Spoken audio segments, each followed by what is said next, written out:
Hello everyone, welcome back to the channel. आज इस video में हम अपना नेक्स्ट टॉपिक पढ़ने वाले हैं। प्रीवियस वीडियो में हमने डिस्कस किया था कि फ्लूइड वॉल्यूम डेफिसिट, जिसको हम एफवीडी बोलते हैं, वो क्या होता है, मतलब डिहाइड्रेशन क्या होता है या हाइपोवॉल्यूमिया क्या होता है, कॉजेस क्या है, साइन एंड सिम्टम्स क्या है। इस वीडियो में हम बात करेंगे कि पैथोफिजियोलॉजी क्या है इसकी और डायग्नोसिस क्या है। ट्रीटमेंट और प्रिवेंशन हम नेक्स्ट वीडियो में डिस्कस करेंगे। ओके, तो सबसे पहले हम देखते हैं पैथोफिजियोलॉजी। तो यहाँ सबसे पहले दिया हुआ है decreased circulating volume and a subsequent reduction in the amount of blood reaching the tissues of the body leads to, in order to properly perform their functions, tissue require oxygen transported through blood. मतलब अगर body में blood जो है वो उसका volume जो है वो कम हो जा रहा है, तो उसके बाद क्या हो रहा है, अब बॉडी को क्या करना है, जो इम्पॉर्टेंट ऑर्गन्स हैं या टिश्यूज हैं वहां तक ब्लड या ऑक्सीजन पहुंचाना जरूरी है। एटलीस्ट उनको ऑक्सीजन या फिर ब्लड मिलना बहुत जरूरी है। ठीक है। थर्ड, यहाँ पे देखो क्या लिखा हुआ है, a decrease in circulating volume can lead to decrease in blood flow to the brain resulting in headache and dizziness. जो मैंने आपको बताया था कि अगर ब्लड वॉल्यूम कम है तो सिर्फ और सिर्फ इंपॉर्टेंट ऑर्गन्स के पास ही ब्लड पहुंचेगा, और वो भी बहुत ही ज्यादा, बहुत अच्छे अमाउंट में नहीं पहुंचता है, जिसके वजह से ब्रेन के पास कम ब्लड पहुंच रहा है, प्रॉपर ब्लड नहीं पहुंच रहा है, और हेडेक या फिर डिजीनेस वहां पे हम फील कर सकते हैं। नेक्स्ट आता है baroreceptors in the body sense the reduction of circulating fluid and send signal to the brain to increase sympathetic responses. मैंने आपको ये भी बताया था पिछले वीडियो में कि बैरोरिसेप्टर्स जो हैं वो हमारे फ्लूइड वॉल्यूम को असेस कर रहे हैं, और अगर जैसे ही उन्हें पता लगता है कि जो फ्लूइड वॉल्यूम है वो कम है, प्रेशर कम है, तो वो ब्रेन के पास सिग्नल भेजते हैं, और ब्रेन क्या करता है, सिंपैथेटिक रिस्पॉन्सेज को बढ़ा देता है। अब सिंपैथेटिक रिस्पॉन्सेज क्या करते हैं? Sympathetic response is to release epinephrine and norepinephrine, which results in peripheral vasoconstriction in order to conserve the circulating fluid for vital organs to survive. अब ये जो बैरो रिसेप्टर्स है, इसने ब्रेन के पास सिग्नल भेजा कि ब्लड कम है, वॉल्यूम उसका कम हो चुका है, तो आप सिंपैथेटिक रिस्पॉन्सेस भेजो। अब सिंपैथेटिक रिस्पॉन्सेस आए और उसने क्या किया, एपिनेफ्रिन और नॉर एपिनेफ्रिन, इसको हम क्या बोलते हैं, अड्रेनलिन और नॉर अड्रेनलिन। ठीक है, ये दो नाम हैं इन दोनों के, एपिनेफ्रिन के और नॉर एपिनेफ्रिन के। तो ये दोनों रिलीज हुआ। रिलीज होने की वजह से क्या होता है, जो पेरिफेरल वेसल्स है वो क्या हो जाते हैं वहां पे, वेसो कंस्ट्रिक्शन, मतलब जो मैंने आपको बताया था पिछले वीडियो में कि जो हमारी एक्सट्रीमिटीज हैं, एक्सट्रीमिटीज के पास जो वेसल्स हैं वो क्या हो जाती है, कॉन्स्ट्रिक्ट हो जाती हैं, ताकि वहां ब्लड अच्छे अमाउंट में ना पहुंचे और ब्रेन, किडनी, ये जो इंपॉर्टेंट ऑर्गन्स है यहाँ पे प्रॉपर अमाउंट में ब्लड पहुंचे। ठीक है, तो उसके वजह से क्या होता है, नेक्स्ट देखो, peripheral vasoconstrictions account for cold extremities, increase heart rate, increase cardiac output, eventually less perfusion to the kidney resulting in oliguria. Okay, तो इसका क्या मतलब हुआ, जो मैंने आपको बताया था कि ब्लड वेसल्स जो हमारे एक्सट्रीमिटीज है, एक्सट्रीमिटीज के पास ब्लड कम पहुंचता है, और यहाँ पे ब्लड कम पहुंचने की वजह से हमारी जो स्किन है वो क्या हो जा रही है, ठंडी हो जा रही है बिल्कुल। ठीक है, एक्सट्रीमिटीज के, हाथ के या पैर के स्किन जो है वो बहुत ही ज्यादा ठंडी हो जाती है। ओके, और इसी वजह से किडनी के पास भी बहुत कम अमाउंट ऑफ ब्लड पहुंचता है प्योरीफाई करने के लिए, और यूरिन जो है वो बहुत ही कम अमाउंट में निकलता है। उसी कंडीशन को हम क्या बोलते हैं, ओलिग्यूरिया बोलते हैं। ठीक है, तो ये तो हो गई बात पैथोफिजियोलॉजी की। नेक्स्ट हम बात करते हैं डायग्नोसिस की। ठीक है, तो डायग्नोसिस में यहाँ पे हमने दो पॉइंट्स लिखे हैं, फर्स्ट है और सेकंड है। फर्स्ट है क्लिनिकल असेसमेंट, सेकंड है लेबोरेटरी टेस्ट। ठीक है, तो क्लिनिकल असेसमेंट में हम क्या करते हैं, फिजिकल असेसमेंट करते हैं और हिस्ट्री भी लेते हैं। सबसे पहले तो हम हिस्ट्री लेते हैं। जब भी आप डॉक्टर के पास जाते हो, जब भी आप अपने आप को दिखाने जाते हो, तो सबसे पहले आपकी हिस्ट्री पूछी जाती है कि क्या दिक्कत हुई है, आपको कुछ ऐसा होता था क्या, कोई पास्ट एक्सपीरियंस है क्या, या फिर कोई सर्जरी हुई है, या मेडिसिन लेते हो क्या, ये सारे क्वेश्चंस पूछे जाते हैं। तो हिस्ट्री सबसे पहले आता है। कोई फ्लूइड लॉस तो नहीं है, वॉमिटिंग हुई है तो कितने बार हुई है, डायरिया हुआ है तो कितने बार हुआ है, हीट एक्सपोजर, मतलब कहीं धूप वगैरह में बहुत देर के लिए थे, बाहर ग्राउंड में खेल रहे थे या कुछ भी कर रहे थे, हीट से एक्सपोजर हुआ है या नहीं, या फिर कोई भी मेडिकेशंस आप ले रहे हो या नहीं ले रहे हो, ठीक है। तो ये हम हिस्ट्री में पूछते हैं। नेक्स्ट आ जाता है फिजिकल एग्जामिनेशन, जिसमें हम स्किन की इलास्टिसिटी चेक करते हैं। प्रीवियस वीडियो में मैंने आपको बताया था कि स्किन की इलास्टिसिटी चेक करने को हम क्या बोलते हैं, स्किन टर्गर, मतलब जो इलास्टिसिटी होती है उसको चेक करने को हम क्या बोलते हैं, स्किन टर्गर, ठीक है। तो स्किन टर्गर हम देखेंगे, म्यूकस मेम्ब्रेन ड्राई है तो डिहाइड्रेशन को इंडिकेट करता है, तो म्यूकस मेम्ब्रेन भी चेक करते हैं। यहाँ पे एक और चीज आती है, वो है CRT, मतलब कैपिलरी रिफिल टाइम, ठीक है। अब ये कैपिलरी रिफिल टाइम क्या होता है वो मैं अभी आपको बताती हूँ। ये चेक कैसे करते हैं, कैपिलरी रिफिल टाइम का मतलब है कि कितने समय में आपकी जो कैपिलरीज है वो रिफिल हो जा रही है, मतलब ब्लड वापस वहां पे आ जाता है, उसे हम बोलते हैं कैपिलरी रिफिल टाइम।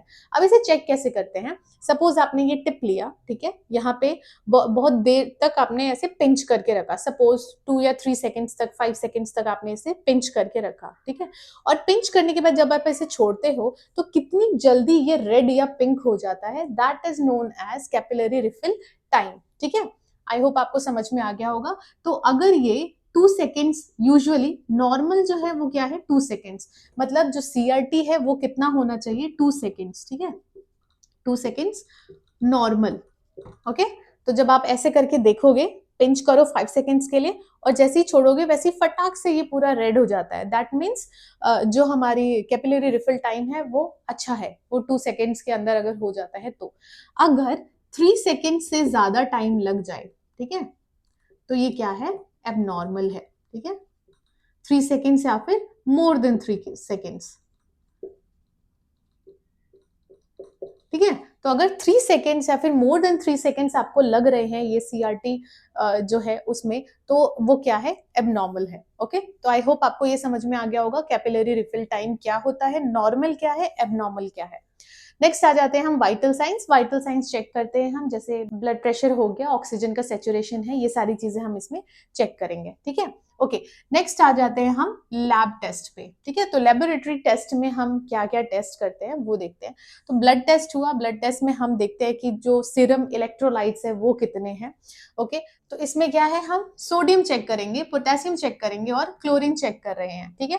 अब यहाँ पे मैंने लिखा है मे इंक्रीज और डिक्रीज, ठीक है। तो डिपेंड्स ऑन सिचुएशन, ये इंक्रीज भी कर सकता है, डिक्रीज भी हो सकता है।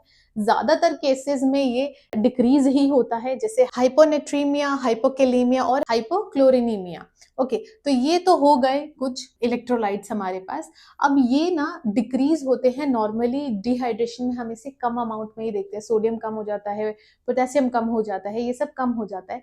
लेकिन कुछ कुछ चीजें जैसे डायबिटीज इंसिपिडस है, इन सब केसेस में, या फिर अगर एड्रिनल ग्लैंड से रिलेटेड कोई इश्यूज है, तो उन सब केसेस में इसे हम ज्यादा भी देख सकते हैं, ठीक है। तो ये इंक्रीज भी हो सकता है और डिक्रीज हो सकता है, मोस्टली ये डिक्रीज ही होता है, बट कुछ कंडीशंस जैसे डायबिटीज इंसिपिडस है या फिर एड्रिनल ग्लैंड की जो इनसफिशिएंसी होती है उसके वजह से ये इंक्रीज भी हो सकता है, ओके। नेक्स्ट हम आ जाते हैं BUN, which is blood urea nitrogen and creatinine. तो ये क्या होगा, एलिवेट हो जाएगा डिहाइड्रेशन में, ब्लड में BUN और क्रिएटिनिन जो है वो क्या हो जाता है, बढ़ जाता है। नेक्स्ट आते हैं हमारे पास यूरिन स्पेसिफिक ग्रेविटी, ठीक है। तो यहाँ पे दिया हुआ है more than 1.030 indicates concentrated urine, okay. तो अब इसके ऊपर थोड़ा सा बात कर लेते हैं। जो हमारा स्पेसिफिक ग्रेविटी होता है यूरिन का, नॉर्मल जो है उसे हम कंसिडर करते हैं 1.005 टू 1.030, ठीक है। कुछ कुछ बुक्स में 1.020 भी दिया हुआ है, तो आप जिस बुक को भी प्रेफर कर रहे हो उस बुक का वहां पे मेंशन कर सकते हो। मैंने जहां से किया है वहां पे दोनों ही मेंशन था, पर हम इसे सेफ साइड के लिए 30 ले लेते हैं, ठीक है। तो नॉर्मल क्या है, नॉर्मल वैल्यू आ जाता है, ये बहुत इंपॉर्टेंट क्वेश्चन है और ये बहुत बार पूछता भी है कि स्पेसिफिक ग्रेविटी का जो नॉर्मल रेंज है वो क्या होता है, या नॉर्मल स्पेसिफिक ग्रेविटी यूरिन की कितनी होनी चाहिए, ठीक है। तो आप मेंशन कर सकते हो 1.005 टू 1.030 या फिर 1.020, जैसा भी आपको ऑप्शन में मिलेगा, ठीक है। ये तो हो गया नॉर्मल। अगर 1.005 से कम है, ठीक है, less than, okay, less than 1.005 है, इसका मतलब क्या है, वाटर इनटेक क्या है, बहुत ज्यादा है, water intake is high, okay तो अगर किसी का भी यूरिन का स्पेसिफिक ग्रेविटी 1.005 से कम आ रहा है, दैट मीन्स वो लोग पानी बहुत ज्यादा पी रहे हैं, ठीक है। और अगर मोर देन 1.030 है, दैट मीन्स डिहाइड्रेशन, मतलब वाटर इनटेक जो है इज लो, ठीक है। पानी बहुत कम पी रहे हैं या फिर किसी भी रीजन से बॉडी से फ्लूइड निकल चुका है, उसको हम क्या बोलेंगे, इंडिकेट्स कंसंट्रेटेड यूरिन। यूरिन जो है वो कंसंट्रेटेड हो जाता है और स्पेसिफिक ग्रेविटी कितनी आती है, इससे ज्यादा आती है, उसको हम क्या बोलेंगे, डिहाइड्रेशन के केस में ऐसा होता है, ठीक है। नेक्स्ट हम बात करते हैं हिमेटोक्रिट की। तो ये हिमेटोक्रिट क्या होता है, haematocrit may be elevated haemoconcentration, ठीक है। अब देखो सपोज जो मैंने आपको बताया कि ब्लड वेसल में ब्लड है, ठीक है, मतलब ब्लड सेल्स है, आरबीसीज है, सब कुछ है। अब जो फ्लूइड है वो तो लॉस हो गया, ठीक है, बॉडी से फ्लूइड क्या है वो लॉस हो चुका है, तो यहाँ पे क्या बच जाएगा, कंसंट्रेटेड ब्लड बच जाएगा, मतलब ब्लड का जो कंपोनेंट्स होते हैं ब्लड के वो कंसंट्रेट हो जाएगा, आरबीसीज जो वो कंसंट्रेटेड हो जाएगा, और हिमेटोक्रिट क्या है वो एलिवेटेड दिखेगा, ठीक है। इसीलिए हमने यहाँ पे लिखा है हीमो कंसंट्रेशन, मतलब फ्लूइड निकल गया तो जो भी यहाँ पे कंपोनेंट है वो क्या हो जाएगा, कंसंट्रेटेड होगा, गाढ़ा होगा, ओके।